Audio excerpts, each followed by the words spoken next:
Hey, everybody, welcome back to Lettermen Row. This is BuckIQ. Number 2 this week is Zach Boren. We got a season back, so we're going to go with all the silver bullet breakdowns we can get. That's how juiced we are. Plus, that's how big Saturday against Oregon is, Zach. I know you're excited to have some fans back in the horseshoe this week. I can't wait. I have been looking forward to this game for God knows how long. As soon as that game ended last Thursday night, I have been so excited for this Saturday. I will be there about 7 a.m. in the morning, just fuming at the mouth, ready to go.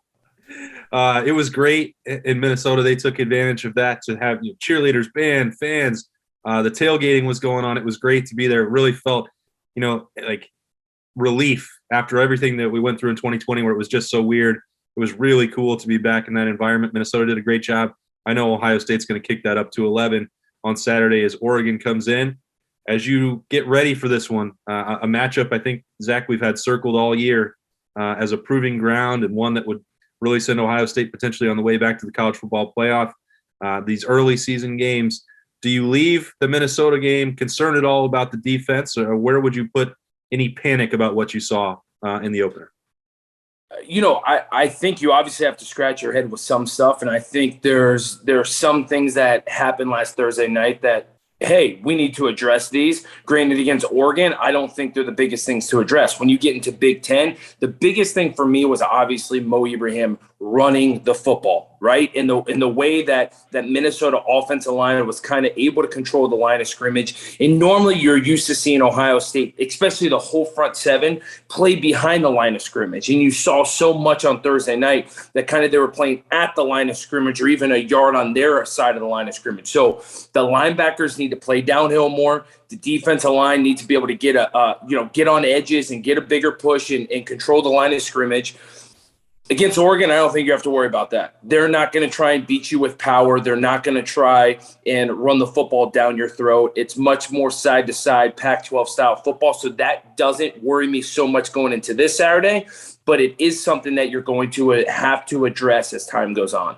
So I look at it, and I'm a little bit split. We talked about earlier this week that obviously Ohio State rotated a bunch of guys, and maybe that was hard, but they were willing to make that sacrifice to experiment. If you took out Ibrahim's 56-yarder, and I know it counts, I know that the big plays are something we talked about a few years ago, that you have to eliminate those. It's part of the equation. But Ibrahim, the rest of the game, 29 carries, 3.7 yards per carry, that's probably something Ohio State can live with. So I guess I'm saying, is it as bad as it seemed, or the bus still a problem that obviously you have to correct that? But I wonder if it just overwhelms all the rest when for the vast majority of the game, Ohio State probably played pretty well. The bust is a problem, but like you said, they did play well. And they would have played even better if some of those guys that you mentioned that were rotating would have made plays. There were a lot of missed tackles, especially on the edges. You saw the same linebackers come up to the line of scrimmage, and you saw as Mo Ibrahim was trying to bounce stuff, there were missed tackles. It would have been a lot better of a performance if I don't think they would have rotated as much and guys would have been in there in the game, gotten into the groove, and been able to kind of bring the wood as they were, within the first couple series of the game. I think as time went on, more and more guys were rotating, and just the juice factor wasn't there with some of those guys, and some mistakes were getting made. You can tell some of the leaders on defense were getting a little frustrated. I think the coaching staff moving forward needs to zero in on the guys that they're playing. And this goes for the back end too. There were some corners that came in the game that, in my mind, probably shouldn't have been out there. You should have stuck with Denzel Burke, the freshman, and let him play every single series, because the guy came out and he had some swagger and he could play, and he made some great plays on some passes. But, yeah, I think as the rotation squeezes down, those guys, the plays are going to be there, are going to be made. All right. We have to. It's BuckIQ. We're going to look at it all, the good and the bad this week. We already did the good, so let's dive into the couple that got away from the Buckeyes, plus one that maybe could have made the game look a lot different. Zach Boren is going to break it down for us as always at Lettermen Row. Let's roll the tape. All right, Zach, here we go. This is the one that I think everyone will think about the most. It's a 4th and 1. Ohio State knows what's coming. They had taken a timeout, and then this one still slips out the gate on them. What happens here? What's the concern level? How does it get fixed? Yeah, I mean, here's the thing. Watching this game, 10-0, Minnesota on their own 29, 4th and 1. You thought PJ Fleck was crazy for going this, but at the same time, he is going for it, you know who's getting the ball. Mo Ibrahim, his all Big Ten running back, is getting this football. So you need to zero in on him. The problems that I have with this, Baptiste comes in and does great, spills this and forces this to the outside for Ibrahim right here. Craig Young, as you see, is squeezing. Maybe he can squeeze a little bit more, right? You look at the zone steps. If you run this back a little bit more, you can see right from the get-go, look at 42 steps. He comes out of his stance, and it's quickly downhill. Squeeze this harder.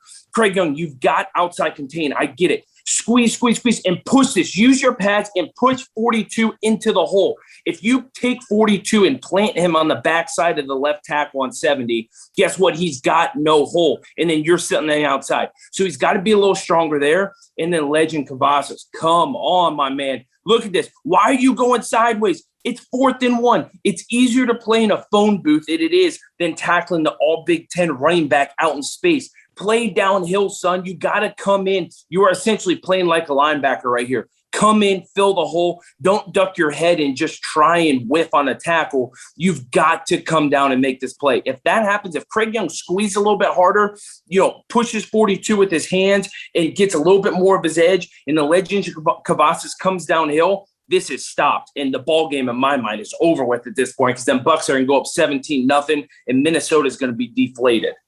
Yeah, then they would have had to start throwing the football. And really, Ohio State wasn't able because of that. They let them back in the game, and they let them continue to dominate time and possession, which in a way kept the score down because Ohio State was really scoring pretty much at will in the second half.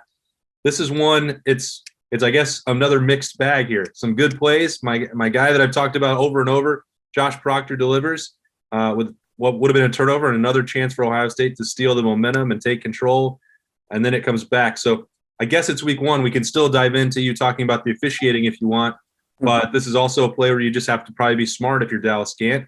What did you make of this as it happened, Zach? First off, I thought the officiating was awful. And I say that on both sides. I thought there were blown calls on both sides. I just thought the officiating was so bad. You got to let these guys play the game. The only thing they got right were the 2 targeting calls. But in saying that, in this position, Josh Proctor played his butt off Thursday night and played really well. Buckeyes just go up 17-14. As the defense, you're like, we got to make a play. We got to get the offense back on the field and give them a chance to go up 2 possessions. You do everything right here. Josh Proctor makes a great play. Ronnie Hickman's got great coverage on the tight end. Dallas Gant, what are you doing right here? Yes, it's a little touchy, but the rule is you can't give a blow to the head of the quarterback with your arms, even if you're going for the football. And if you look here, Dallas Gant, I get it, you're going full speed. Quarterbacks release the ball. Get your hands up right now. Instead, he goes to the head way late. Get your hands up now. If anything, just pull off or give the quarterback a little chuck with your shoulder to his ribs, right? That's all you got to do in this situation. You do not go high.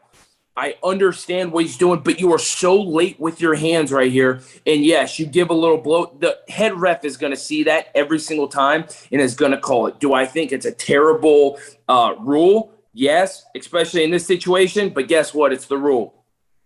Yeah, it's a little bit of the change. And obviously we know that they want to protect the quarterbacks, and there's nothing wrong with that. The timing, I thought it was close. Like it wasn't because he was late hitting the quarterback, right? It was only because he went high. 100%. And that's what I'm saying right here. If anything, go low, go to the quarterback's ribs and give him a shoulder. Like that's what you need to do in this situation. Don't go high. He's not late whatsoever. It's the way that he put his hands up, and then you see a forearm shiver right to the neck and head region of the quarterback, and the quarterback's going to be protected. We've seen it year in and year out. I could still go crazy over the Trevor Lawrence targeting calls, right? The quarterback's going to be protected. So as a linebacker, go midsection on the quarterback. Put your shoulder right into his midsection and then make sure, hey, next time he knows he's going to throw, his ribs are going to be bruised. All right, there you go. I just knew I had to throw in some officiating for you so we can get in the flow of week 1.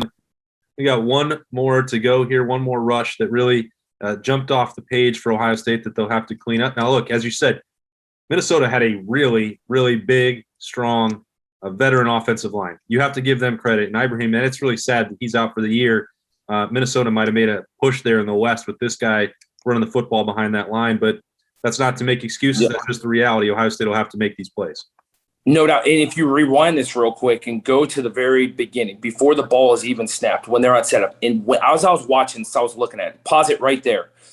If you go back and pause this, look at where the stand-up linebackers are for the Ohio State defense. I know they're overloaded to the defense's right in this situation, which is why you see so many guys, right? You see Josh Proctor. You see literally 5 stand-up Buckeyes on the right side of the hash. Of course they're going to run to the backside. It's outnumbered. In my mind, Tommy Eichenberg had to have seen this, and I saw it when the game was going on. He's got to boss over. He's got to get back over and make sure he's not on the side of the hash short-sided, because right here it's easier for the block. It's easier for him to get cut off playing downhill right here, whereas if he was a little bit more to his left, he's able to play right down there and shoot that gap. You see the gap right here that Mo Ibrahim's taken? Because he's to the right side of this formation, he can't see it, and you see he's got to bubble back over, and of course he tries bubbling back over and making the play, but if he's originally in a proper position to start, he's able to play downhill right away and make this play behind the line of scrimmage. Yeah, that's another thing that we talked about the last time that, Ohio State was having these problems with the big plays and the rush, was just being aligned properly at the snap. So, I think this is probably something that can be corrected, right? I mean, they're going to be more familiar. They might not see these exact looks again. Minnesota had a unique game plan there, but surely that would be correctable from week 1 to week 2 for somebody really playing his first game. 100%. And it goes back to what you're saying. They replaced all these linebackers. I actually think a lot of these linebackers played well. Taraja Mitchell, Tommy Eichenberg, Cody Simon, loved the way he played. I thought those guys played really well. Even Steel Chambers came in late, and I thought played pretty decent. So you saw some linebackers play pretty well. It's just it's their first time being in live bullets, and especially in a tight game on the road with fans for the first time in 2 years in a stadium. As a defense, it's tough, and for a home game, my God, that defense is going to thrive on this home crowd this week. And that's what you miss most when you're playing defense, is that home crowd behind you, especially on a third down.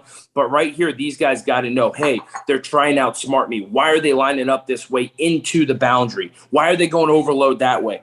They're trying to outnumber you in some way. And as the season goes on, these young linebackers are going to become smarter and smarter. And almost it's playing a chess game with that offense coordinator and quarterback. All right, that first round of chess is in the books. Ohio State Saturday at noon against Oregon. Zach Boren is fired up. He's given us all of his insight. Well, there's still more to come, actually. We'll get into that later in the week for weekend kickoff with full coverage of Ohio State and Oregon. As always, that's Zach Boren. I'm Austin Ward. We'll see you next time for BuckIQ.